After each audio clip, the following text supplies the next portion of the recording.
नमो नारायण। कल श्रद्धा, स्मृति, वीर्य आदि उपाय, प्रत्यय व मैत्री, करुणा, मुदिता आदि 10 बलों को साथ रखते हुए प्रकृति के बंधनों से छुट्टी पाने के बारे में बोला था। आज ज्ञान योग, कर्म योग व क्रिया योग द्वारा प्रकृति या आदतों की शक्ति पर विजय पाने के बारे में थोड़ा विस्तार से बोलना है। प्रकृति का बंधन 2 प्रकार से मनुष्य को बांधता है।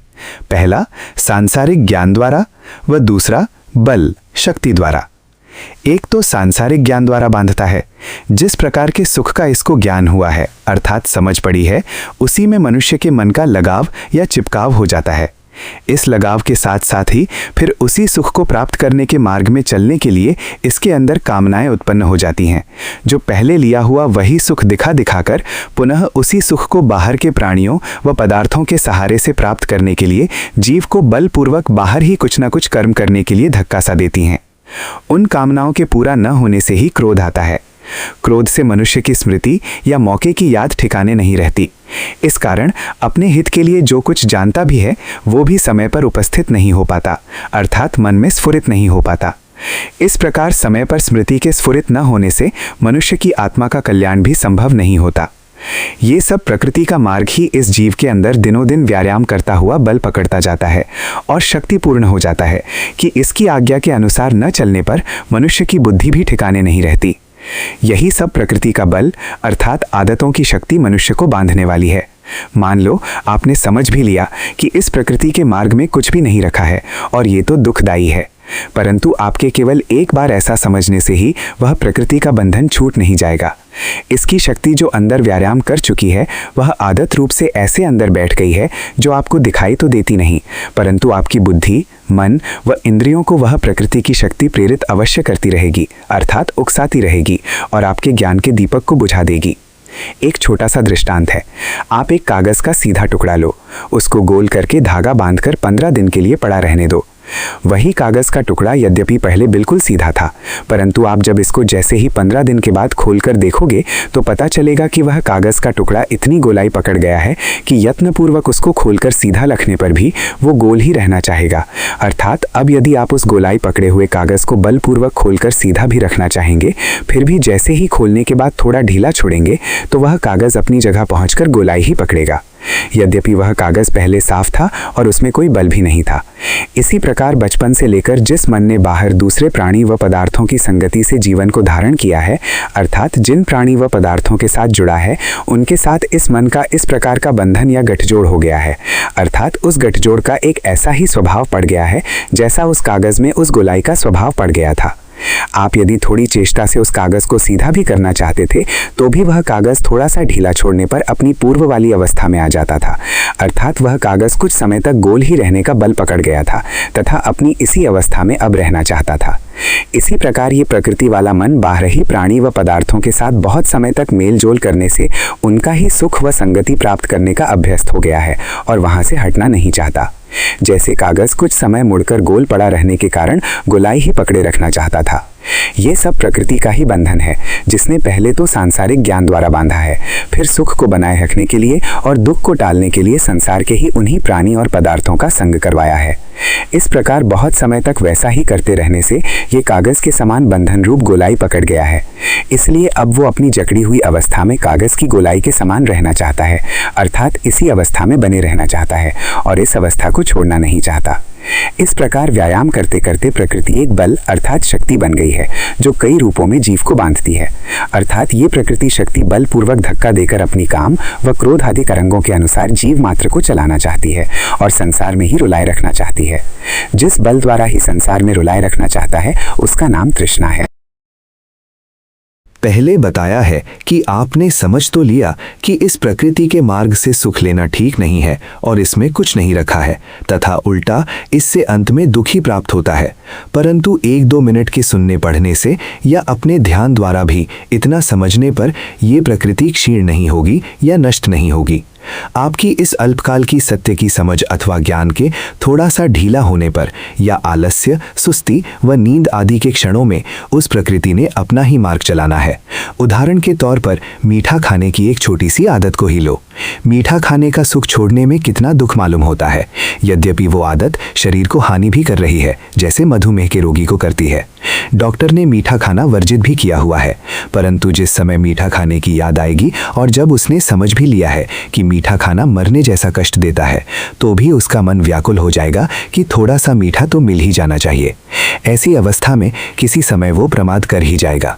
जैसे ही थोड़े सुख को आशा व बंधन के कारण उसने मीठे का सेवन किया, तो उसी समय वो मृत्यु तुल्य कष्ट पाएगा। यही चाल इस प्रकृति की है। इस प्रकृति के काम रूपी तत्व ने ही मीठे का सुख दिखाकर बार बार मीठा खाने का एक प्रकार का अंदर ऐसा यत्न सा करवा दिया है कि मन में प्रकृति ही उसी प्रकार काम के रूप में बैठ गई है। जैसे कागज के दृष्टांत में कागज को कुछ समय के लिए गोल मरोड़ कर रखने पर वो गोल आकार वाली प्रकृति का ही हो गया था। मान लो ज्ञान से तो आपने समझ लिया कि इस प्रकृति के मार्ग पर चलने में कुछ लाभ नहीं है, परंतु इसके लिए पहले ध्यान में बैठ करके अपने अंदर ही ज्ञान को चेताना पड़ेगा। अर्थात इसके लिए ध्यान द्वारा अपने में इतनी प्रेरणा उत्पन्न करनी पड़ेगी कि प्रकृति के बल का सामना करने के लिए उचित मात्रा में संयम का थोड़ा अभ्यास करना आ जाए। प्रकृति के बल को जीतने के लिए थोड़ा संयम, इंद्रियों व मन का काबू करने का अभ्यास करना अति आवश्यक है। उस संयम के अभ्यास की भी आदत बनने तक मन को जोड़ने का कष्ट सहन करना पड़ेगा तथा कष्ट रूप तपस्या भी अपनानी पड़ेगी। ऐसा करने के लिए पहले मनुष्य थोड़ी श्रद्धा रखकर संसार के पाप कर्मों से टलने का यत्न करे। फिर अपने आप को थोड़ा खाने पीने, सोने जागने, बोलने चालने, देखने सुनने आदि सब बाहर के कर्मों में नियंत्रण रखे। स्मृति और वीर्य को भी संभाले रखे तथा फिर थोड़ा ध्यान करे कि जो कर्म हम कर रहे हैं वे कर्म जिधर ले जा रहे हैं उनका क्या परिणाम होगा, तंगी क्लेश में तो नहीं होगा। ध्यान करने से आपको पता लगेगा कि प्रकृति का मार्ग जो कि जन्म से हमको मिला है वो सारा बंधन व दुख में ही डालने वाला है। जिस जिस तरफ भी बाहर संसार में ये प्रकृति आकर्षण की वस्तु दिखाती है, मन को भी उधर ही उलझा देती है। ऐसी अवस्था में ये श्वास को भी रोक सा देती है। जैसे मान लो आप अकेले में बैठे हुए हैं और प्रकृति वाले मन ने ये प्रेरणा की कि मीठा खाना चाहिए और आपका मन उस मीठा खाने को दृष्टि बनते ही मीठा प्राप्त करने के बारे में सोचने लग गया। ऐसी अवस्था में जब तक ये सोच चलती रहेगी तो आप देखेंगे कि उस सोचने की क्रिया ने आपका श्वास भी ऐसी ऐठन में डाल दिया कि आराम से आपके अंग श्वास भी नहीं खींच पा रहे हैं। अंदर जमा हुआ श्वास ना जाने इस देह में किस किस प्रकार से आपको कष्ट देगा व अंगों में रोग उत्पन्न करेगा। कोई बीमारी बढ़ाएगा, दिमाग में तनाव, हृदय की ऐठन, पेट व नाड़ियों में कई प्रकार के विकार आदि हो जाएंगे। वह आसन पर सीधा बैठने भी नहीं देगा। ये जितने भी बंधन हैं वे सब शांति से आपके अंदर ज्ञानदेव भगवान की शक्ति, प्राण शक्ति को आराम से इस देह को धारण करने के लिए चलने नहीं देंगे। यदि आप धीरे धीरे इस प्रकृति पर कर्म योग व श्वास के बल द्वारा दबाव डालते हुए इसको हर क्षण सीधा करते गए तो कुछ वर्षों में सीधा होते होते वो प्रकृति का बंधन पूर्णतया टल जाएगा। प्रकृति का बंधन यही है कि चुपचाप आलस्य व सुस्ती में वही काम की तरंगे पैदा करना कि चल उधर, वहीं पर सुख है। प्रकृति के वशीभूत हुआ मन कहता है यदि वो काम का सुख नहीं मिलता है तो जीना भी कठिन है। इसके कारण से श्वास भी घुटा घुटा सा चल रहा है व मन भी अंदर नहीं लग रहा है। जब मन उस इच्छित सुख के न मिलने पर अंदर लग नहीं रहा है तो आदत का सुख प्राप्त करने के लिए वो उधर संसार में ही जाएगा जहां वो सुख मिलने की आशा लगाए बैठा है। इस प्रकार वो प्रकृति वाला मन उस क्षणिक सुख प्राप्ति के साथ बंधा हुआ है, भले ही अंत में वो दुख में ही समाप्त होता है। जब ये प्रकृति की शक्ति श्वास को रोकने जैसा करके मन को अशांत कर देती है तब सबसे अधिक कष्ट होता है और शरीर भी टिक नहीं पाता। तभी यही अशांत मन शिकायत करता है कि यहाँ तो मन नहीं लगता, चलो वहाँ दूसरों की संगत में चलें या विषयों का संग करें जिसमें मन आदत से लगता है। यदि ये नहीं करना है तो नींद का सुख ले लें। ये सब प्रकृति के स्वभाव में है। प्रकृति मनुष्य को निम्नलिखित 4 स्तरों पर बांधती है। पहला शरीर देह, दूसरा मन, तीसरा चित्त जहां जाकर के मन सोचों में पड़ा रहता है और चौथा वेदना सुख व दुख का महसूस करना। प्रकृति पहले स्तर पर शरीर का सुख दुख दिखला करके बांधती है। दूसरे स्तर में इच्छा क्रोध आदि बन करके जीव को संसार में ही पटकने के लिए ठोकर मारती है और बाहर ही कुछ न कुछ बनने के लिए प्रेरित करती है। तीसरे स्तर में सुख दुख वाली वस्तुओं प्राणी व पदार्थों का चिंतन करके प्रकृति बांधती है। चौथे स्तर में सुख दुख की वेदना अर्थात सुख दुख को महसूस करवा करके प्रकृति संसार में ही बांधती है। इस प्रकार ये 4 ही ठिकाने या ठहरने के स्थान हैं, अर्थात शरीर, मन, चित्त व सुख दुख को वेदना जहां प्रकृति ने मनुष्य को बांध रखा है।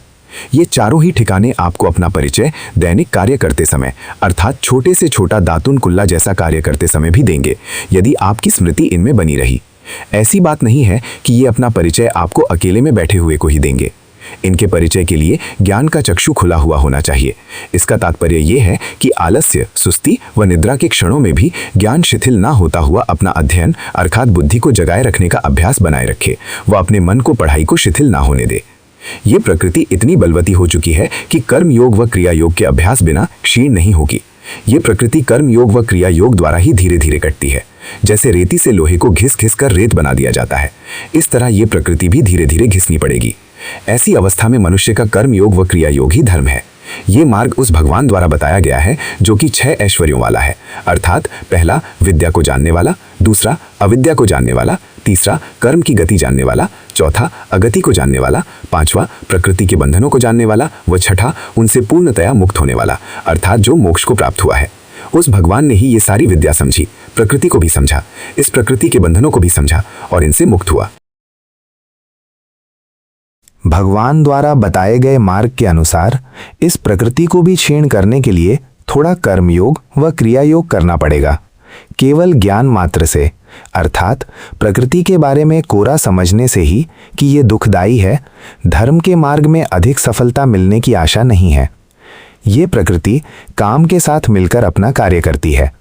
आपने इस संसार के काम लोक से थोड़ा अपने मन को मोड़ना है। कामलोक में इन संसार के प्राणी व पदार्थों के सुखों में ही हमारी कामना बंधी रहती है। जब तक संसार में कामलोक व काम का बंधन बना हुआ है, तब तक ये धर्म के मार्ग की यात्रा बड़ी कठिन है। यदि धर्म के मार्ग में सफलता प्राप्त करनी है तो थोड़ा सा उस कामलोक से किनारा करना पड़ेगा, अर्थात जो यहाँ रहते हुए कामनाओं या इच्छाओं के सुख प्राप्त होते हैं, उस संसार से भी वैराग्यवान होना पड़ेगा या मुख मोड़ना पड़ेगा। इस संसार का सुखा सदा सनातन नहीं है, अर्थात ये कामलोक का सुख सदा बना रहने वाला नहीं है। अंत तक ये सुख कभी भी बना रहने वाला नहीं है और काम का सुख तो दुख में समाप्त होता है। यदि मन के अंदर ये ज्ञान जाग जाए और कामना से मन टला हुआ हो तो थोड़ा ध्यान भी अंदर की तरफ आ सकता है। इस प्रकृति को विफल करने के लिए अथवा सांसारिक काम से मन को मोड़ने के लिए क्रिया योग तो बाद में आएगा। सबसे पहले मनुष्य का कर्तव्य है कि वो कर्म योग का अभ्यास करे और उसमें सफलता पाए, ताकि मन क्रिया योग करने योग्य बन सके। यदि मन कर्म करते हुए उनके साथ जुड़कर नहीं करेगा तो वो कोई भी कार्य करने के लिए एकाग्र नहीं हो पाएगा, वह क्रिया योग करने में भी समर्थ नहीं हो पाएगा। इसीलिए सबसे पहले कर्म करते करते भी इन्हीं काम के सुख आदि से जो हर समय सिर पर लदे रहते हैं, उनसे मुक्ति पानी है।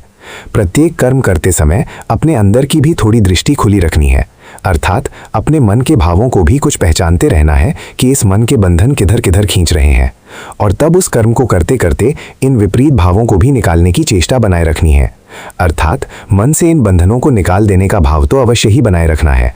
वही कर्म योग हो जाएगा। इसको भी गीता में बताए गए निष्काम कर्म योग का एक प्रकार समझा जा सकता है। इसका अभिप्राय ये नहीं कि कोई भी जीवन चलाने की उचित इच्छा या जीवन निर्वाह के लिए आवश्यक काम धंधा करने की इच्छा भी छोड़कर ही बैठ जाए।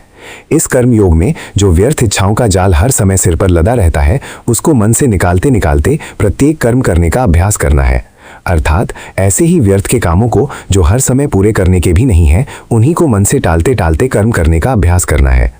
उदाहरण के तौर पर जैसे ठंडी में चल रहे हैं तो चलते समय चलने में ही ध्यान होना चाहिए, परंतु चलते समय काम वाले मन में तो यही ध्यान रहता है कि ठंडी लग रही है, जल्दी जल्दी चलकर घर के गर्म कमरे में बैठेंगे और चाय पिएंगे।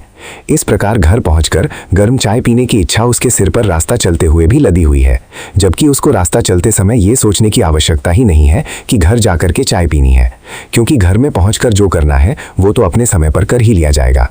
इस समय तो केवल ठंडी के दुख को तप रूप से समझकर सहन करते हुए चलने में ही ध्यान रखना कर्मयोग का अभ्यास है, परंतु रास्ता चलते समय काम पापी उसके मन को थोड़े से सुख को पाने के लिए ही बांधे रखता है तथा चलने के कर्म में ही ध्यान को बना नहीं रहने देता। अब यदि कोई दिए गए उदाहरण में कर्मयोग का अभ्यास करता हुआ ठंडी के दुख को तब समझकर सहन करता जाए और ज्ञान को इस प्रकार जगाए रखे कि जितना इस ठंडी का दुख है कोई मारने वाला दुख तो है नहीं, तथा जितना ठंडी से बचने के लिए आवश्यक कपड़ा वगैरह पहनना है वो पहना ही हुआ है, तो इस प्रकार कर्मयोग का अभ्यास करने से एक तरफ तो कर्मयोग का फल प्राप्त होगा तथा दूसरी तरफ इस काम रूपी ठग से छुटकारा मिल जाएगा। जिस प्रकार ठंडी के दुख का ये उदाहरण है, इसी प्रकार गर्मी की धूप में चलने का भी उदाहरण है। जैसे ज्येष्ठ आषाढ़ की धूप में चलते समय मन में यही काम का बोझा ही लदा रहता है कि अमुक स्थान पर जाकर के कूलर के पास बैठेंगे और शीतल पान करेंगे। इस तरह से ये मन में काम का बवाल चलते समय चलने का कार्य भी ठीक नहीं करने देता है और सही प्रकार से कर्मयोग का अभ्यास ना होने से उसको अपनी चाल का भी पता नहीं लगता है कि पैर कहाँ पर पड़ रहे हैं। यदि उसको कर्मयोग का अभ्यास आ जाएगा तो वो पांवों की चाप को सुनता हुआ चलने के कार्य में ही ध्यान रखता हुआ तथा काम की सोचों को टालता हुआ चलने का कार्य पूरा कर लेगा। मनुष्य ने बचपन से ही संसार में बाहर ही जीवन व्यतीत करना सीखा है, इसीलिए उसके मन में ये काम का जाल सदा लदा रहता है। बाहर संसार के जीवन को देखते हुए ही कहने वालों ने तो ये भी कहा है कि इस शरीर रूपी रथ को हाँकने वाला तो प्रकृति का तत्व ये काम है। फिर साथ ही उन्होंने इससे छुटकारा पाने का रास्ता भी बताया है कि भाई यदि इस काम से छुटकारा पाना है तो अर्जुन बनो।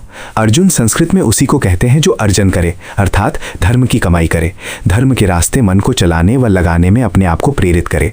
इस तरह सही मार्ग पर चलने का धर्म यदि कमाना आ गया तथा ज्ञान जगाने लग गया, तब ज्ञान रूप भगवान श्री कृष्ण ही उस देह रूपी रथ को हाँकेंगे। अन्यथा काम वाला मन तो यही कहेगा कि इस देह रूपी रथ को तो हाँकने वाला मैं ही हूँ और मेरे ढंग से ही ये शरीर चलेगा। इसका तात्पर्य यह है कि धूप में चल रहे हैं तो काम वाला मन बड़ी तेजी से कदम उठाएगा और चलते समय भी छाया व ठंडक की सोचता रहेगा कि ये कहाँ पर मिलेंगे। धूप में चलने के दुख को थोड़ा तपस्या से बुद्धिपूर्वक सहन करने के बजाय उसका मन छाया व ठंडक लेने में ही चिपका रहेगा और केवल स्मृति पूर्वक व्यर्थ की कामनाओं को टालते हुए चलने में उसका कोई ध्यान नहीं होगा कि पाँव कैसे पड़ रहे हैं, क्या सड़क पर चल रहे वाहनों इत्यादि से बचकर चलने में मेरी स्मृति है इत्यादि। जबकि पहुंचना तो उसने अपने स्थान पर अपने समय पर ही है, परंतु वो सारा रास्ता भूल में चलता गया है। जैसे मनुष्य का भूल में श्वास चलता है, ऐसे ही ये धूप में चलने की क्रिया छाया व ठंडी के थोड़े से सुख के कारण भूल में हुई है। इसी तरह भूल में मनुष्य दांतुन कुल्ला, नहाना धोना, बातचीत करना, खाना पीना, कितने ही कर्म करता है। ये सब कर्म करने ही पड़ते हैं व इनको कोई मनुष्य छोड़ भी नहीं सकता। लेकिन आप कर्म करते हुए इन कर्मों के बीच में से काम रूपी ठग को निकालने का यत्न करते करते कर्म करने का अभ्यास करें तथा मन को उस कार्य के साथ जोड़कर कर्म करने का प्रयास करें। यदि इस प्रकार कर्म करने की युक्ति आपने सीख ली तो समझो निष्काम कर्मयोग आपने उत्तम रीति से सीख लिया तथा सदा आप ध्यान में ही हैं। परिणाम स्वरूप प्रत्येक कर्म आपकी भक्ति बन जाएगा तथा कर्मयोग का दृढ़ अभ्यास होने पर समाधि की योग्यता भी मिल सकती है। कर्मयोग में स्मृति और वीर्य की बहुत महत्ता है। उदाहरण के तौर पर दातुन करने का ही कर्म है। जिस समय आप स्मृति के साथ मन को टिका करके दातुन भी करने लगेंगे तो आपको मालूम होगा कि मन तो ठंडी मान रहा है और दातुन तो आदत से चल रही है, तो समझो आपने उस इच्छा वाले मन को पहचान लिया। यदि आपको इतनी भी मन की समझ आ गई तो इसके साथ थोड़ा सा ज्ञान उत्पन्न करने की शक्ति भी प्राप्त हो जाएगी कि हे मना, ठंडी इतनी तो नहीं है, दातुन कुल्ला आदि तो करने ही पड़ेंगे। अब ठंडी मानने से तो काम नहीं बनेगा। कुछ भी बोल करके अपने मन को जगाना है और मन से कहना है कि इस ठंडी से मैं मरता तो नहीं हूँ, केवल ठंडी से डरना भी व्यर्थ है और भीरुता भी है। बस ऐसे ऐसे शब्द बोलते गए तथा अपने मन को जगाते गए। जब करने से इतना पुण्य नहीं है जितना कि विचार के शब्दों को जगा करके समझ के साथ कर्म करके अपने जीवन को संभालने में है। यह मार्ग बड़ा व्यवस्थित है व तृण मात्र भी किसी प्रकार की शंका व भय इस मार्ग में नहीं है। यही सारे शास्त्रों का निचोड़ है। भले आप उपनिषद व गीता पढ़ लो, परंतु इतना अवश्य है कि जब आप स्वयं पढ़े हुए व सुने हुए के अनुसार अपने जीवन में करने लगेंगे तभी ये सभी धर्मशास्त्र समझ में आएंगे। यदि स्वयं नहीं करके देखोगे तो कुछ ही समझ में आएगा, अर्थात पूर्णतया उसका ज्ञान नहीं होगा कि इन शास्त्रों में जो बातें लिखी हुई हैं उनमें गहरा छुपा हुआ तत्व क्या है। अभी कर्म योग में यही बताया है कि प्रत्येक कर्म के साथ मन को जोड़कर रखना है। मन को जोड़कर रखने का नाम ही योग है। कामें हर समय मन में लदी रहती हैं। वे थोड़े सुख की इच्छाएं आराम से कोई भी कार्य नहीं करने देती। आपने कर्म में स्मृति को चेताते रहना है और वीर्य करके जो भी काम क्रोध आदि खोटे विकार मन में पैदा होते हैं उनको समझने के लिए यत्न करना है और समझकर टालने का भी उद्योग करना है। इस प्रकार खोटे विकारों को पहचानना ही स्मृति है और विकारों को दूर करने का नाम वीर्य है। जो कुछ भी कर्म बाहर हुआ है उसको अकेले में ध्यान में लाना चाहिए कि जब दातुन कर रहे थे तो काम रूपी ठग मन को कहां कहां ले जा रहा था। रास्ता चलते समय केवल चाय पीने की सोच में ही आधा घंटा बंधा रहा था। अब आप यदि संभल कर कदम रखने लगेंगे तो पता लगेगा कि भले ही आप 2 घंटे रास्ता चलते रहे, आपको ठंडी गर्मी को खबर तक ही नहीं रही, परंतु काम वाले मन में ही उस ठंडी व गर्मी का डर बना हुआ था। इस प्रकार कर्म योग का अभ्यास करने पर आपको संशय भय छोड़ते हुए चलने की आदत पड़ जाएगी। इस प्रकार से सारे कर्मों को काम से मुक्त होते हुए करने का अभ्यास आपने करना है। जिस वस्तु की इच्छा होती है वो थोड़ी देर के लिए पूरा नहीं करने पर उस इच्छा का एक संस्कार सूक्ष्म रूप में चित्त की अवस्था में टिक जाता है। यही चित्त की अवस्था बार बार उन्हीं काम के विषयों का चिंतन करवाती है और उस इच्छा को वस्तु को मन से उतारती तक नहीं। ये राग चित्त है। इसी प्रकार दुख देने वाली वस्तुओं से पीछा छुड़ाने या छुटकारा पाने के लिए जो चिंतन की धारा बहती रहती है वही द्वेष चित्त है। इसी प्रकार एक मोह चित्त है। यदि यही राग व द्वेष रूपी चित्त शोक में बहता है और इच्छा पूरी नहीं होने से दुखी होता रहता है और अपने राग द्वेष के विषयों में खोया खोया सोचों में पड़ा रहता है, यही मोह चित्त है। इस सब प्रकार के चित्त को अर्थात चिंतन की धारा को अपने सब दैनिक कर्म करता हुआ भी टालने का यत्न करता रहे। स्मृति पूर्वक तथा बुद्धि पूर्वक टालने का यत्न तब बनेगा जब इनको पहचानेगा। ये इतनी सूक्ष्म अवस्था में मन के अंदर बहते रहते हैं कि शीघ्र मनुष्य को पहचानने में नहीं आते। इसलिए थोड़ा ध्यान में इनको पहचान कर अपनी याद में इनको पक्का टिका ले। जब जब कोई कर्म करेगा तो यदि उस कर्म के बीच में ये बहते हुए होंगे तो वो झटपट इनको पहचान जाएगा और इनको त्यागने का यत्न करता करता अपने कर्म को करता रहेगा। उसका ऐसा अभ्यास होने पर वो मनुष्य अपने आत्मा के परम सुख के अति निकट होता जाएगा। जिसने काम की दास्ता से दूर रहकर समझ के साथ ही सारे कर्म करना सीख लिया और अंत में ध्यान की बारीकी में जाकर के चित्त को भी शांत कर लिया और शांत चित्त होकर टिक गया, तो उसको शरीर व इंद्रियों में सब जगह ही सुखी सुख प्रतीत होगा। वो फिर ये अनुभव करेगा कि चेतन तो आनंद रूप है जो जीवन तत्व है। भले कोई भी जीव हो, वो जीवन तत्व तो सब में समान है। समान होते हुए वही आनंद रूप है जो बंधनों से मुक्त हो गया है। इसका तात्पर्य ये है कि वो पहले बंधनों में बंधा हुआ था, अब उनसे छुटकारा पा गया। सारे बंधन उसको अपने आप दिखाई देने लग जाएंगे। ये कोई ऐसी बात नहीं है कि कोई दूसरा मनुष्य दूसरे को बताएगा व दूसरा किसी दूसरे के लिए करेगा। ये सब अपने आप ही करना पड़ेगा। इतना अवश्य है कि धर्म के रास्ते पर आरंभ मनुष्य को श्रद्धा से करना पड़ता है। अंत में उसको जो फल प्राप्त होगा वो ऐसी वस्तु है जो अत्यंत समीप से जानने की है और संशय रहित है। यही सत्य का ज्ञान है। जैसा कि पहले बताया है कि क्रिया योग को सफलता तो अभी पीछे है, परंतु इससे पहले ज्ञान योग की सफलता प्राप्त करनी है। इस ज्ञान योग से मन को समझाना पड़ेगा कि बाहर जो भी जीवन चलता है वो अंत में सुख का हेतु सिद्ध नहीं होता। इस प्रकार के बाहरी जीवन में पूर्णतया प्राप्त करने योग्य सुख नहीं है और इस संसार के सारे सुख समाप्त होने वाले हैं और अंत में अनर्थ में पहुंचाने वाले हैं। यदि ये ज्ञान इस मन में जाग जाए तो इधर ये ज्ञान योग काम करेगा और फिर उधर प्रकृति के बंधनों तथा बल को टालने वाला वो क्रिया योग भी करना होगा। यदि ऊपर कहे हुए कर्मयोग के साथ ये दोनों ज्ञान योग व क्रिया योग साथ साथ चलते रहे तो मनुष्य को समझना चाहिए कि उसका धार्मिक या आध्यात्मिक जीवन ठीक चल रहा है। इस धार्मिक जीवन में कोई भी किसी प्रकार का बंधन और किसी की दास्ता नहीं है। केवल अपने आप में समझ को साथ साथ बनाए रखते हुए जीवन का मार्ग चलना है। साधारणतया सांसारिक काम धंधे के अतिरिक्त मनुष्य के पास पर्याप्त समय होता है। यही समय यदि व्यर्थ की संगति या व्यर्थ की बातों इत्यादि में ना लगाकर उसी समय को इस क्रिया योग में लगाया जाए तो समय व्यतीत करने के लिए दूसरों को पराधीनता से भी छुटकारा मिल जाएगा तथा दूसरी ओर प्रकृति के बंधन को जड़ मूल से टालने के लिए सामर्थ्य या बल भी प्राप्त होगा। यहाँ क्रिया योग यही है कि श्वास या प्राण शक्ति के सहारे अपने आप को या अपने मन को शुद्ध करना है। जैसे बाहर के मनोविनोद व व्यर्थ की बातचीत करने आदि से समय निकालकर आप एकांत में बैठ गए। यदि भोजन भी कर लिया है तो भी कोई बात नहीं, कारण कि भोजन के झटपट बाद चिंतन रूप ध्यान तो ठीक नहीं है। लगभग 6 घंटे के बाद जब भोजन जीर्ण हो जाए तभी ध्यान में बैठना अधिक उपयुक्त या फल वाला होगा। इसलिए भोजन के उपरांत यदि समय हो तो ध्यान के स्थान पर इस क्रिया योग का सहारा लेना ठीक है। इससे अन्न पाचन में भी सहायता होगी व शरीर में कोई दोष विकार भी उत्पन्न नहीं होगा और यदि कुछ पहले का विकार हुआ भी है तो वो भी उसी प्रकार से इस क्रिया के सदने पर दूर हो सकता है। आलस्य, सुस्ती में या मिथ्या बातचीत आदि कर्मों में अपना समय ना खोकर अपने मन को संभालते रहने से समय का सदुपयोग भी हो जाएगा। ये सब इस क्रिया योग का फल है। इसलिए अपने आसन पर या कहीं भी एकांत में बैठकर समझते हुए श्वास लेना है व समझते हुए श्वास छोड़ना है। जो श्वास अंदर से बाहर फेंका जाता है उसका नाम प्राण है और जो बाहर से अंदर की ओर खींचा जाता है उसका नाम अपान है। इससे प्राण और अपान सम करने का अभ्यास प्रारंभ हो जाएगा। यही यहाँ क्रिया योग है। भूल में जो श्वास जाता है वो प्रकृति की चेष्टाओं वाला होता है। वो सम से विपरीत विषम होता है क्योंकि वो श्वास प्रकृति के विकारों के रहते रहते लिया और छोड़ा जाता है। बिना समझ के श्वास केवल आलस्य, सुस्ती में या फिर वही प्रकृति के संस्कारों अर्थात तेरी मेरी सोचते या किसी से राग द्वेष वैर विरोध का चिंतन करते हुए दबा दबा घुटा घुरा या ऐठन में ही चलेगा। वो अपने समय के अनुसार अस्वस्थता को भी उत्पन्न कर देगा और प्रकृति व्यायाम करती हुई बल पकड़ती जाएगी। प्रत्येक काम अभ्यास से ही सीखने में आता है। जन्म से ही कोई सब कुछ नहीं जानता है। इस तरह समझ के साथ श्वास लेना और समझ के साथ श्वास छोड़ना भी एक कर्म रूप कार्य है, अर्थात क्रिया योग एक कर्म ही है। क्रिया होने से इसको करना ही पड़ेगा। इसमें करना यही है कि समझ के साथ श्वास को अंदर नासिका से लेना है और नाक से ही छोड़ना, और कुछ नहीं करना है। श्वास तो वैसे भी लिया जाता है, इसमें कोई विशेष ज्ञान का काम नहीं है और ना ही बुद्धि जगाने व विद्या का कोई काम है, परंतु श्वास के साथ समझ को जोड़ने का उद्योग अवश्य है। थोड़ा सा अपने मन को उपस्थित रखना है। इस मन की उपस्थिति का नाम स्मृति है, तो इस क्रिया का नाम है कि स्मृति से प्राण और अपान क्रिया को करना। गीता में इसका नाम प्राणापान समीकरण है, अर्थात प्राण और अपान को सम करना। यदि कोई अधिक समय इस कर्म के लिए नहीं निकाल सकता तो पहले ये क्रिया योग 5 मिनट या 10 मिनट के समय से ही आरंभ किया जा सकता है।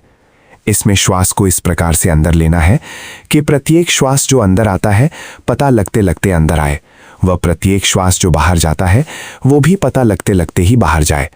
जैसे श्वास अंदर लिया और फिर छोड़ा तो पता है कि श्वास ले और छोड़ रहा हूं, अर्थात श्वास लिया जा रहा है व श्वास छोड़ा जा रहा है। लंबा श्वास है तो लंबे का पता लग रहा है, छोटा श्वास है तो छोटे का पता लग रहा है। आपने श्वास को रोकना नहीं है। लंबा आते हुए श्वास को अपनी तरफ से छोटा भी नहीं करना व छोटा आते हुए श्वास को लंबा भी नहीं करना है। आपने केवल समझ के साथ श्वास लेना व छोड़ना है। वैसे ही भूल में श्वास नहीं चलने देना है।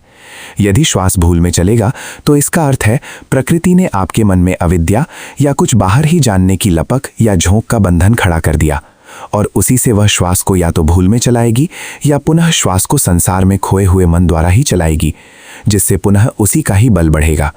आप देखेंगे कि इस अविद्या ने तुरंत आपका ध्यान इस क्रिया योग से छीन लिया है। मन को ऐसी अवस्था होने पर भी आपने श्वास को समझ के साथ चलाते रहना है।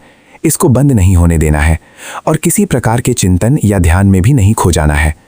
इस श्वास को बंद करने के रास्ते में जो अड़चन आए उसका सामना व प्रतिरोध करते हुए उससे निकल जाना व अपने क्रिया योग में लगे रहना ही क्रिया योग का अभ्यास है। क्रिया योग का अभ्यास यही है कि भोजन आदि करने के बाद वह सब ओर से थोड़ी छुट्टी पाकर आराम से उस समय आसन पर बैठ जाएं। सोचना कुछ नहीं है, अर्थात वहाँ चिंतन कुछ नहीं करना है। यदि चिंतन किया तो ध्यान बन जाएगा, जो खाना खाने के बाद उचित नहीं है, क्योंकि सोचने से तो श्वास ठीक चलेगा नहीं, परिणाम स्वरूप अन्न ठीक प्रकार से जीर्ण नहीं हो सकता। यदि श्वास ठीक चलता रहेगा तो अन्न भली प्रकार से जीर्ण होगा, इसलिए श्वास को रुकने नहीं देना है।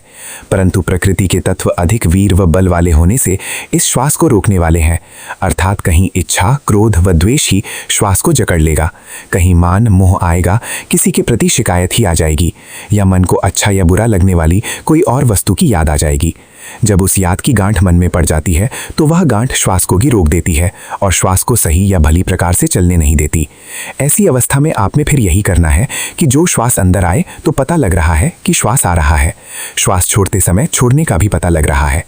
क्रिया योग के पहले भाग में सर्वप्रथम मन को अपनी देह में उतारने का यत्न करें, अर्थात अपनी देह के अंदर कई प्रकार के अंग जैसे पेट, जिगर, तिल्ली, दिल, फेफड़े, गुर्दे, बड़ी आंत, छोटी आंत आदि एक एक अंग को मन में याद करता हुआ व उसी का चित्र सा मन में खींचता हुआ श्वास लेता जाए और छोड़ता जाए।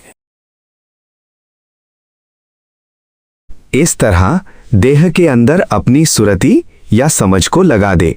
ये देह का योग हो जाएगा। काया योग से भी जो श्वास चलेगा वो देह के अंदर चलेगा। इसमें यह सावधानता रहे कि अपने अंगों का स्मरण करते हुए श्वास लेते और छोड़ते कहीं चिरकाल तक मन अंगों का चिंतन ध्यान करता हुआ अपने श्वास की गति को ही न बिगाड़ ले। केवल थोड़ा सा अंगों का स्मरण करते हुए अधिक सावधानता श्वास के अंदर लेने और छोड़ने के नियम में ही बनाए रखे। जो मन बाहर लंबे चौड़े संसार में बिखरा हुआ है और प्रकृति ने खींच रखा है, इस क्रिया योग में प्रकृति के साथ युद्ध तो अवश्य होगा, परंतु इन प्रकृति के काम, क्रोध आदि विकारों से मुक्ति दिलवाने वाला अंत में ये युद्ध सिद्ध हो जाएगा। इस प्रकार हिम्मत करके जागने की आदत डाले। खाना खाने के बाद दोपहर के समय या रात्रि में इस क्रिया को करने के लिए बैठा जा सकता है तथा इस क्रिया के लिए पर्याप्त समय दिया जा सकता है। इस क्रिया में एक एक अंग को याद करता हुआ श्वास लेना व छोड़ना है। जैसे नाक द्वारा श्वास ले रहा है और मुख बंद रखकर नासिका द्वारा ही श्वास छोड़ रहा है। पेट फूल रहा है तो श्वास ले रहा हूं, पेट अंदर की तरफ जा रहा है तो छोड़ रहा हूं। ऐसा एक एक अंग का ध्यान करते हुए क्रिया करते जाना है कि उसी पेट के साथ दाईं तरफ जिगर, बाईं तरफ तिल्ली और उसी के साथ जुड़ी हुई लंबी आंत है व छोटी आंत उसी में बसी हुई है, दिल व फेफड़े हैं। अपने अंदर ही अंदर एक एक अंग को याद करता हुआ श्वास लेता रहे व छोड़ता रहे। यदि याद नहीं रहेगी तो प्रकृति अपने काम, क्रोध आदि विकारों को खड़ा करती रहेगी और वे ही श्वास खींचेंगे। यदि अंगों की स्मृति रखते रखते श्वास लेने व छोड़ने में लगे रहे तो प्रकृति के विकारों का मन में बहना नहीं बन पाएगा। भूल में जो भी श्वास चलेगा वो सब संसार के संस्कारों वाला ही होगा। जागते हुए अर्थात स्मृति को टिकाकर श्वास लेने का अभिप्राय है कि आदत के रास्ते को रोकना है व समझ के साथ श्वास लेना व छोड़ना है। इस प्रकार सारे अंगों की क्रम से स्मृति रखते हुए मुख बंद करके नासिका द्वारा श्वास लेता जाए व नासिका द्वारा ही श्वास छोड़ता जाए। परंतु अंगों की याद इस रीति से नहीं करनी है कि अंगों की स्मृति करते करते मन अंगों में ही रम जाए और श्वास लेना व छोड़ना ही भूल जाए। श्वास लेना व छोड़ना भूल गए तो अन्न जीर्ण होने में कठिनाई पड़ेगी और ये क्रिया योग भी ठीक नहीं हो पाएगा। क्रिया योग वही उत्तम व सुंदर होगा जिसमें श्वास समझ के साथ निरंतर चलता रहे। ऐसा करते हुए यदि थोड़ी आलस्य सुस्ती आने से एक दो बार श्वास लेना छोड़ना भूल भी गए तो फिर इस देह के अंगों का स्मरण करते हुए श्वास चलाने लग गए। एक दो श्वास भूल में चलने के बारे में ज्यादा अपने मन में सोचने की आवश्यकता नहीं है और याद आते ही फिर क्रिया के अभ्यास में लग जाना ही उचित है। इस प्रकार जितनी देर आपने बैठना है उसके लगभग आधे समय तक इस शरीर के अंगों को याद करते हुए इस क्रिया योग को करना है। यदि कोई 30 मिनट बैठ सकता है तो लगभग 15 मिनट तक देह के अंगों का स्मरण करता हुआ समझ के साथ श्वास लेता रहे और छोड़ता रहे। श्वास को भूलना नहीं है। यदि श्वास को भूल से लिया तो समझो ये क्रिया योग ठीक नहीं हुआ, परंतु कोई परवाह की बात नहीं, फिर श्वास लेने व छोड़ने की क्रिया में जाग जाए। जो श्वास समझ से अंदर लिया जाएगा वो कुछ सही प्रकार की रचना करेगा, अर्थात देह के अंगों का सही निर्माण करेगा, और जो श्वास समझ से नहीं लिया जाएगा वो किसी संसार के दुख को ही रचने वाला होगा, अर्थात भूल में लिया गया श्वास निष्फल व बेकार है। इसीलिए इस क्रिया योग में बैठने के लगभग आधे समय तक देह में ही अपनी वृत्ति को जुड़ाए रखना है। वृत्ति का अर्थ है कि मन का वर्तना। संस्कृत में वृत्ति नाम वर्तने को कहते हैं। देह में ही मन वर्तता रहे, अर्थात देह के अंगों को याद करता हुआ इसी देह में वर्तमान रहे तो सारे संसार से बिछुड़ा रहेगा। प्रकृति के बांधने के इस पहले स्तर में अर्थात शरीर को नियंत्रित करने के लिए देह के अंगों प्रत्यंगों को याद करते हुए समझ के साथ श्वास लेना और समझते हुए श्वास छोड़ना है। शरीर को ये प्रकृति भटकाती है कि सो जाओ या चलो, वहां चलकर चाय पिएं या कुछ बातें करें जिससे कि मन लगा रहे, कारण कि यही क्रिया योग करते हुए मन नहीं लग रहा है। ये मन शरीर को ही चलाता है कि बाहर ही कुछ ना कुछ करो तभी सुख मिलेगा। अब यदि शरीर में ही काफी देर तक आपने अपने मन को पर्याप्त समय तक लगाए रखा तथा आसन पर इस शरीर को स्थिर कर लिया तो उस अवस्था में मन जागने लगेगा। अब क्रिया योग के दूसरे भाग की चर्चा करते हैं, अर्थात जब लगभग आधा समय ये क्रिया योग करते करते व्यतीत हो गया तो देह को भूलना आरंभ कर दिया, अर्थात देह के जिन अंगों को याद करते करते श्वास लेते थे व छोड़ते थे उन सब अंगों की याद को छोड़ देना है। केवल समझते समझते श्वास लेते व छोड़ते जाना है। यही देह को भूलते भूलते श्वास लेना और छोड़ना है। अब सीधे सीधे मन के साथ जुड़ने का अभ्यास करना है। जैसे ही देह को उसने भूलना शुरू कर दिया तो उसी समय प्रकृति वाला मन कहीं बच्चे की स्मृति लाएगा, तो आप देखेंगे कि तुरंत ही उसने बच्चे को दृष्टि सामने खड़ी कर दी। अब मन के साथ लड़ने का काम आ गया है। जैसे ही उसने बच्चे, मित्र या किसी अपने धंधे की याद दिलाई तो याद तो एक ही है, वो याद क्रिया योग से टल गई, अर्थात श्वास लेने व छोड़ने में नहीं रही। जबकि क्रिया योग में लगे हुए आपको स्मृति से श्वास चलाना था, अर्थात स्मृति से श्वास लेना था तथा स्मृति से ही श्वास छोड़ना था। जब याद किसी दूसरे बच्चे, मित्र आदि की हुई तो स्मृति श्वास से भटक गई। जब मन बच्चे आदि को याद करने लग गया तो श्वास का लेना और छोड़ना भूल में ही हुआ। अब यदि यहीं पर आपका थोड़ा विचार जाग गया तो पता लगेगा कि श्वास को समझ के साथ लेने व छोड़ने का कार्य कर रहा था, परंतु बच्चे की याद में तो वो कार्य ही भूल गया। ऐसी अवस्था में फिर चेत करके होश में आ जाए और पुनः समझ के साथ श्वास चलाने लग जाए। पश्चाताप करने की इसमें कोई आवश्यकता नहीं है। जितना समय गया वो तो गया, इसके बारे में नहीं सोचना, परंतु फिर श्वास को समझ के साथ चलाने में लग जाना, अर्थात भटके श्वास के बारे में पश्चाताप नहीं करना कि ओहो इतने समय तक मैं भूला रहा और मेरा ये क्रियायोग ठीक नहीं बना। ऐसे पश्चाताप में भी समय नहीं खोना, बल्कि झटपट श्वास को समझ के साथ लेने और छोड़ने के कार्य में लग जाना। बस समझ के साथ श्वास लेते जाओ व छोड़ते जाओ, और ऐसा करते हुए बच्चे व मित्र की याद बिल्कुल भूल जानी है। ये युद्ध है जिसमें प्रकृति अपना तनाव उत्पन्न करके अपनी तरफ खींचती है और आपने अपना इधर समझ से श्वास लेने व छोड़ने का कार्य करते रहना है। जितने समय तक बैठना है समझ के साथ श्वास लेते व छोड़ते हुए बैठे रहना है। तब जो ये काम क्रोध अंदर बसे हुए हैं वे घिसने लग जाएंगे। स्मृति को बिगाड़ने वाले ये काम क्रोध आदि विकार ही हैं। यदि आप स्मृति के साथ श्वास चलाते रहेंगे तो ये काम क्रोध इत्यादि विकार आपके इस श्वास द्वारा ही धीरे धीरे मिटते जाएंगे। बस आपने अपनी स्मृति को नहीं खोना है।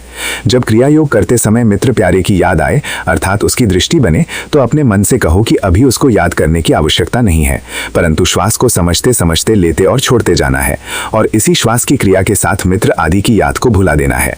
यदि मित्र को याद करोगे तो श्वास आपकी समझना याद में नहीं चलेगा। यदि श्वास को याद या स्मृति से लेंगे व छोड़ेंगे तो मित्र इत्यादि भूले ही रहेंगे और एक दिन ये याद इतनी प्रबल हो जाएगी कि उन्हीं के संग से होने वाले राग द्वेष आदि सब उतने समय तक छूटे रहेंगे और अंत में ये सदा के लिए ही विदा हो जाएंगे। यही राग द्वेष वाली प्रकृति को घिसना है। यदि एक जगह आपने ऐसा करके परख लिया तो आपको सारे प्रकृति के बंधनों से समझ के साथ निकलने का रास्ता मिल जाएगा। ये तो दृष्टि बंधन से छुटकारा क्रिया योग करते हुए है। फिर थोड़ी देर में बच्चे के बारे में संशय होने लगेंगे कि बच्चे को कुछ हो ना गया हो। ये भी संशय रूपी मन की तरंग है। मन से इस समय कहना है कि कोई बात नहीं, अभी बहुत समय पड़ा है, सोचने के समय ही सोचेंगे, कहीं कुछ नहीं बिगड़ता है। परंतु ये समय उस बच्चे के बारे में सोचने का नहीं है। ऐसा महसूस करते हुए समझ के साथ श्वास लेते व छोड़ते हुए संशय को मन से निकालना है। यदि समझ के साथ श्वास लेते व छोड़ते हुए संशय मिट गया तो प्रकृति का वो संशय रूपी बंधन भी घिस गया व प्रकृति क्षीण हो गई। यदि संशय ने ही मन को अर्थात समझ को लपेटे रखा तो श्वास भूल में ही चलेगा और वही पुरानी प्रकृति बल पकड़े रहेगी। इस तरह दृष्टि आदि बंधन बनते रहने से ही सब दुख उत्पन्न होते हैं और मन संसार में व्यर्थ में उलझा रहता है और आत्मिक क्षीण होती रहती है। इसके बाद मन में नींद लेने की भी इच्छा होती है। श्वास फिर भूल में चलने लगता है। जब निद्रा या आलस्य की इच्छा में जकड़ा हुआ मन उसकी मिठास देखता रहेगा तो समझ उधर ही उलझी रहेगी। फिर ये श्वास समझ के साथ नहीं चलेगा, अर्थात श्वास तो भूल में ही चलेगा, क्योंकि प्रकृति वाले मन को निद्रा आदि की इच्छा चुरा करके ले गई है। फिर ऐसी अवस्था में आपने अपने मन को चेतन करके या जगा करके समझ के साथ श्वास लेना और छोड़ना है और निद्रा आदि के सुख को त्यागते जाना है। इस प्रकार समझो कि क्रिया योग करते हुए आपने उतने समय के लिए निद्रा आदि की इच्छा को भी बीच में ही समाप्त कर दिया, अर्थात नष्ट कर दिया। निद्रा आदि की इच्छा पूरी ना करने से क्रोध खड़ा हो सकता है कि निद्रा को टाला जा रहा है और सुख बिगड़ रहा है। क्रोध वाला मन कहता है कि मैं तो ऐसे टलने वाला नहीं हूं, क्योंकि निद्रा मीठी लगती है, ये निद्रा बहुत प्रिय है, इसके बिना काम नहीं चलता। अर्थात प्रकृति ऐसे ऐसे चिढ़ क्रोध आदि के भावों को उत्पन्न करके श्वास को भी बांधेगी। ऐसी अवस्था में आप फिर पहचानो कि उस समय तो निद्रा की इच्छा तंग कर रही थी, अब चिढ़ ने श्वास को पकड़ लिया है। आप अपने मन को थोड़ा चेतन करो या जगाओ और समझ के साथ श्वास लेने व छोड़ने की क्रिया इस प्रकार करते जाओ कि अंदर का भी पता लगता रहे। जैसे कि मैं समझ रहा हूं कि चिढ़ मेरे श्वास को जकड़ रही है, फिर भी मैं समझ के साथ श्वास लेता व छोड़ता ही जाऊं। इस प्रकार ये क्रिया योग करते हुए चिढ़ को भी समाप्त कर देना है। भले ही इच्छा, क्रोध, चिढ़ तथा और भी कोई विकार आते जाएं, आपने समझ के साथ श्वास लेना व छोड़ना नहीं भूलना है। मन तो एक ही है। यदि क्रोध आदि के साथ श्वास लेगा तो श्वास लेने और छोड़ने का कार्य स्मृति या याद से नहीं होगा, अर्थात भूले भूले ही होगा। और यदि श्वास को समझ या स्मृति के साथ लेने और छोड़ने के कार्य में व्यस्त हो गए तो क्रोध और चिढ़ आदि विदा हो जाएंगे। मन तो एक समय में एक ही काम करेगा। प्रकृति एक एक करके अपने काम, क्रोध आदि विकारों को बड़ी तेजी से खड़ा करती जाएगी, क्योंकि प्रकृति में तो बाहर बिजली जैसी शक्ति की तरह कार्य होता है। परंतु आपने अपनी स्मृति श्वास लेने व छोड़ने में ही बनाए रखनी है। इस प्रकार काया के स्तर के बाद इस दूसरे मन के स्तर पर पहुंचा हुआ मन दृष्टि, संशय, काम, क्रोध व आलस्य व निद्रा उत्पन्न करके इस क्रिया योग में विघ्न डालता है, अर्थात श्वास को समझ से छोड़ने व लेने नहीं देता और इस काया को प्रकृति के बल से मशीन के समान चलाने को दिशा में ले जाता है। परंतु आपने समझ के साथ श्वास लेते व छोड़ते हुए इस प्रकृति के दूसरे स्तर के बंधनों को भी निष्फल बना देना है, अर्थात इस क्रिया योग में लगे रहना है। तीसरा प्रकृति का स्तर चित्त का है, जिसके 3 भाग हैं, राग चित्त, द्वेष चित्त और मोह चित्त, जिनका विवरण पहले कर्मयोग के प्रकरण में आया है। जिस वस्तु से सुख प्रतीत होता है उस वस्तु में मन की प्रीति हो जाती है तथा उसी का चिंतन भी होता रहता है, ये राग चित्त है। जिससे दुख मिलता है उसके बारे में क्रोध का चिंतन होता है और मन सोचता है कि ये कब दूर हो, ये द्वेष चित्त है। यदि अपने मन के अनुसार अर्थात अपनी इच्छा अनुसार कार्य नहीं होता है तो मन उसी के कारण चिंता व शोक में पड़ जाता है, ये मोह चित्त है, अर्थात अहो ये काम ऐसे पूरा नहीं हुआ, क्या बनेगा। ये सब चिंतन की धाराएं तीसरे स्तर पर हैं जो मन की गहराई में बनी रहती हैं। इस स्तर में जागते जागते समझ के श्वास लेते लेते यदि आप पहुंच गए तो समझो आप संसार के स्तर से तो दूर हो गए, परंतु यही संसार चित्त की बारीकी में पहुंच गया है। काम लोक तक संसार की याद है, अर्थात काम लोक तक ही संसार में मन क्रियाशील है और चित्त स्तर पर वही संसार स्वप्न जैसी अवस्था में है, यहाँ काम नहीं है। जब आप ऐसी अवस्था में पहुंच जाओगे तो आपको प्रतीत होगा कि बाहर की आवाजें भी स्पष्ट नहीं सुनाई दे रही हैं और न ही बाहर की सुगंधियां अथवा दुर्गंधियां आदि अधिक प्रतीत हो रही हैं, परंतु अंदर संघर्ष अवश्य चल रहा है, इसका ज्ञान हो रहा है, अर्थात मन निद्रा जैसी अवस्था में नहीं है। आप खूब समझ के साथ श्वास लेने व छोड़ने की क्रिया में लग रहे हैं। ऐसा करते करते मन एकदम झपकी लेना चाहता है और निद्रा में जाना चाहता है, क्योंकि वो चित्त का स्तर ही ऐसा है कि जहां मनुष्य को बाहर के संसार से थोड़ा टर कर पहुंचना पड़ता है। ऐसी अवस्था में निद्रा जैसी अवस्था भी अपना सुख दिखाकर मनुष्य के ज्ञान तथा स्मृति को हरना चाहती है। यदि आप उस प्रकृति वाले मन के भावों को समाप्त करके वहां समझ के साथ श्वास लेते हुए छोड़ते हुए जागते रहे तो समझो तीसरे स्तर पर आप जागते रहे व क्रिया योग करते हुए प्रकृति के इस तीसरे स्तर पर भी आपने नियंत्रण पा लिया और प्रकृति का बंधन आपके अभ्यास में विघ्न नहीं डालेगा। श्वास लेते हुए और छोड़ते हुए चित्त की इन्हीं सब अवस्थाओं को टालते जाने का प्रयत्न करना है। यदि श्वास को समझ से लेते और छोड़ते रहे तो तीनों प्रकार का चित्त आपको अपने चंगुल में नहीं लपेट सकेगा और यदि इन तीनों प्रकार के चित्त के प्रभाव से इन्हीं के सुख या इनसे संबंध रखने वाले अन्य विचारों की धारा में बह गए तो श्वास न समझ से लिया जा सकेगा न समझ से छोड़ा जा सकेगा, अर्थात ये भूल में ही चलेगा। ऐसी अवस्था में इस श्वास क्रिया के साथ यत्न के साथ स्मृति पूर्वक लगे रहकर यदि उन 3 प्रकार के चित्तों को आप टालते गए तो समय पाकर इनके प्रभाव से भी चित्त मुक्त हो जाएगा। इस सब का तात्पर्य यह है कि बजाय इसके कि इन तीनों प्रकार के चित्तों के प्रभाव में बहते रहें और श्वास को भूल में चलाते रहें, आप श्वास को समझ के साथ लेते व छोड़ते रहने में लगे रहो और इन तीनों प्रकार के चित्तों को परवाह ही ना करो। इस प्रकार शनै शनै ये अपने आप ही टल जाएंगे, तब अंदर से मन भी और चित्त भी हल्का हो जाएगा और उस पर सुख की भी प्राप्ति होगी।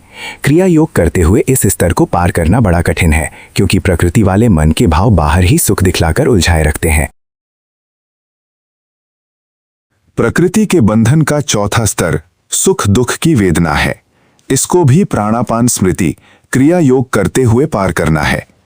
इतनी ज्यादा सावधानता के साथ श्वास लेने व छोड़ने में ध्यान रखना पड़ेगा कि सुख का पता ही ना लगे व सुख लेने में मन ही ना रहे और स्मृति पूर्वक या समझ से श्वास को लेने व छोड़ने के कर्म में लगा रहे, क्योंकि मन तो एक ही है। यदि समझ पूर्वक श्वास लेने और छोड़ने के कर्म में लगा रहेगा तो सुख और दुख इन दोनों प्रकार की वेदनाओं से बेखबर रहेगा, तो इनसे कहीं भी नहीं उलझेगा, इनसे मुक्त ही हो जाएगा और परम पद का पूर्ण अधिकारी बन जाएगा। इस चौथे स्तर पर सुख की अवहेलना करते हुए भी यदि आप श्वास लेते व छोड़ते रहे और इससे सुख की भी उपेक्षा हो गई और दुख को भी अवहेलना करके यदि कोई मनुष्य समझ के साथ श्वास लेने व छोड़ने की क्रिया कर गया तो समझो कि प्रकृति को वश में करने के लिए जड़ तक उसने बल प्राप्त कर लिया। इस सारे चतुर्थ स्तर पर कहे हुए का भावार्थ ये है कि इस अभ्यास को करते हुए जब मन में सुख की वेदना हो या सुख महसूस हो तो वह सुख भी आपके मन को लुभाकर इसी समझ के साथ श्वास लेने और छोड़ने की क्रिया में विघ्न डालेगा, अर्थात मन तो सुख के लोभ में पड़ जाएगा और आदत के अनुसार ढीला रह करके उस सुख को महसूस करने लगेगा और श्वास भूल में आएगा व जाएगा। यही इस क्रिया में विघ्न है। तब यही मिथ्या सुख की आसक्ति वाला मन सुख दुख में सम होने की योग्यता प्राप्त नहीं कर सकेगा। इस सुख दुख की समता के बिना परम पद को प्राप्ति भी नहीं होगी। इसलिए इस चौथे स्तर पर बड़ी सावधानता के साथ स्मृति पूर्वक श्वास को लेने और छोड़ने में लगे रहना और यत्न पूर्वक इस श्वास में लगे लगे सुख को उपेक्षा करते रहना, अर्थात उससे बेखबर सा ही रहना, उसकी तरफ चिंतन तक भी न जाने पाए।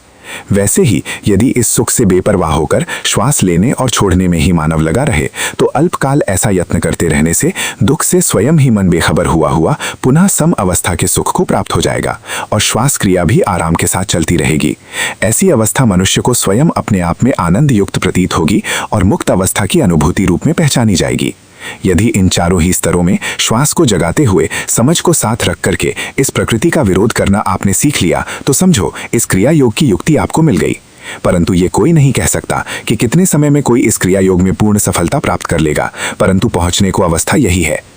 ऊपर कहे गए इन 4 स्तरों शरीर मन चित्त व सुख दुख की वेदना में प्रकृति बांधने वाली है। इन चारों स्तरों में इस क्रिया योग द्वारा आप गहराई में पहुंच करके तिल तिल भर भी यदि इस प्रकृति को क्षीण करते गए तो ये प्रकृति का बल जो कि केवल ज्ञान योग व कर्म योग से ही कोरा नहीं कटेगा, अपितु इस क्रिया योग द्वारा ही पूर्णतया नष्ट होगा। इस क्रिया योग के करने वाले मनुष्य को जीवन काल में ही मुक्ति का सुख मिलता है, अन्यथा इस धर्म व धार्मिक जीवन का फल प्रत्येक मनुष्य को जीवन काल में ही मिलना बहुत कठिन कार्य है। इन चारों स्तरों को अपने मन के अंदर पहचान करके और इनका सामना करते हुए यदि कोई मनुष्य जागते जागते रह गया तो वह कह सकता है कि इस क्रिया योग से उसको समाधि मिल गई तथा पूर्ण बंधनों से मुक्ति का भी अनुभव हो गया। उस समय उसको संसार की कोई खबर भी नहीं रहेगी और उसके मन में वो सुख होगा जिसको पाकर के वह कहेगा कि अब और कोई पाने की वस्तु ही शेष नहीं रह गई है। जब तक आप प्रकृति के बंधन का विरोध करना सीखकर उसका निरोध नहीं करोगे तब तक प्रकृति के बंधन से छूटना कठिन है। भगवान ने तो इस प्रकृति का निरोध किया था, इसलिए भगवान इसके बंधन से पूर्णतया मुक्त है और उसी ने ये मार्ग वेदों व शास्त्रों के द्वारा बताया है तथा उसी मार्ग को कई महात्माओं तथा आचार्यों ने भी अपने अपने धर्म ग्रंथों में बताया है, परंतु आपने स्वयं चलकर अपने जीवन से उन्हें प्रमाणित करना है। ऐसा करने के लिए प्रकृति का थोड़ा विरोध तो होता है, फिर प्रकृति के विरोध में थोड़ा क्लेश भी होता है। इसके लिए पहले थोड़े खोटे कर्मों से बचना है, फिर आपने अपने मन से ही खोटी आदतों जैसे ज्यादा खाने पीने, सोने व गप्पे लगाने की, व्यर्थ आंखों व कानों द्वारा देखने व सुनने की आदतों को साफ करना है।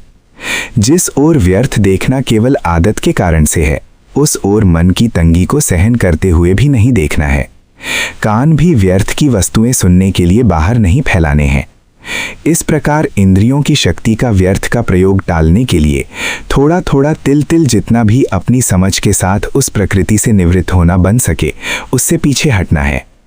पहले बाहर के कर्मों से आरंभ करके फिर स्मृति से सारे अंदर के भी कर्म जैसे काम, क्रोध आदि विकार तथा राग द्वेष आदि सकल बंधनों का त्याग रूप कर्म करने की आदत डालनी है। साधना में लगे हुए उद्योगी पुरुष को मन की तरंगे अर्थात मन के अंदर के विकार और उन विकारों से भी नीचे गहराई के स्तर पर चित्त भी समझ में आने लगेगा। अंत में समझो बंधनों में डालने वाले सारे निमित्त दिखाई देने लग जाएंगे।